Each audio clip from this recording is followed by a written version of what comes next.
This is just a sample of the audiobook. To get the complete audiobook, access the link posted in the first comment. In the early dawn of February 1945, the 485-ship Armada, carrying the 5th Amphibious Corps, VAC, more than 70,000 Marines from the 3rd, 4th, and 5th Divisions, arrived off the coast of Iwo Jima.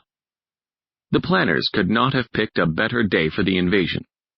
The weather was ideal, with a 7-knot breeze, a few scattered clouds, and relatively calm seas, so that the invasion boats could land on the preferred east beaches. Jim had been notified earlier that the alternate plan to land on the west side of the island, in which his platoon was to seize the little island of Kangoku Rock, was not necessary. He and his men would land with the rest of the battalion. Jim and Ed Cavallini woke up around 4 a.m. after a fitful sleep to the booming sound of the big naval guns shelling the island. Since the 24th Marines were held in regimental reserve, Jim did not have to do anything special that morning. He and Ed had their usual breakfast of scrambled eggs and bacon in the officers' mess. Then they went up on deck to watch the unfolding invasion preparations. Jim was greeted by a cacophony of deafening blasts as the big guns fired salvo after salvo at the island. It was still dark, so the yellow blasts from the naval guns silhouetted the ships of the Armada and the island against the horizon in a momentary ghost-like spectacle.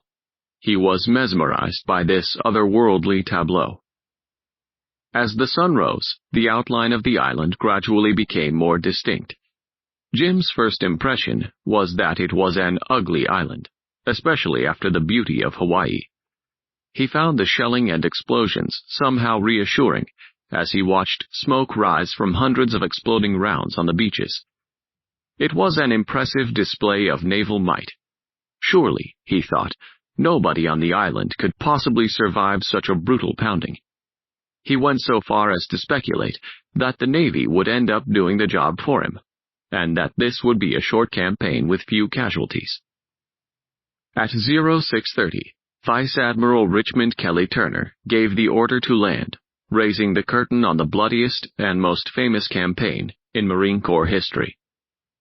Jim watched in awe as wave upon wave of landing craft bearing the invasion force churned through the water to the beaches just behind the rolling barrage of naval gunfire. Following the bombardment, carrier-based planes flew in low, strafing the beaches with machine guns and rockets. When the planes had cleared the skies, the Navy opened fire again with another punishing bombardment to further soften up the beaches, just as the landing craft were approaching. Iwo Jima Beach Defenses. Responsibility for the defense of Iwo Jima was given to Lieutenant General Tadamichi Kuribayashi, a 53-year-old combat veteran of the Manchurian campaign. He had been handpicked by Emperor Hirohito himself. This assignment carried a heavy burden, for Kuribayashi knew that if Iwo Jima fell to the Americans, the Japanese home islands would inevitably fall. He therefore pledged to the Emperor that he would defend Iwo Jima to the death. Early in the war, Japanese commanders had tried to defeat landings on the beaches as Marines poured ashore when they were most vulnerable. In every case, they failed. The Japanese defenders had been cut down like a scythe by overwhelming naval gunfire. So in May 1944, Colonel Naoyuki Kuzumi, charged with the defense of the island of Biak, northwest of New Guinea, chose not to defend the beaches against MacArthur's soldiers. Instead, he conceded the beaches from the outset, and holed up in cave-poked hills and gorges, there to chew up the soldiers in a battle of attrition.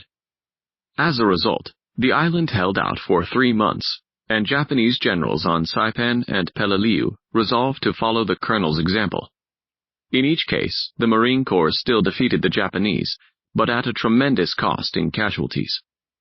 Based on this experience, Kuribayashi chose to defend Iwo Jima in the same way. Since he could not stop the Marines, he decided to extract from them such a high price in blood that they might think twice about invading the home islands.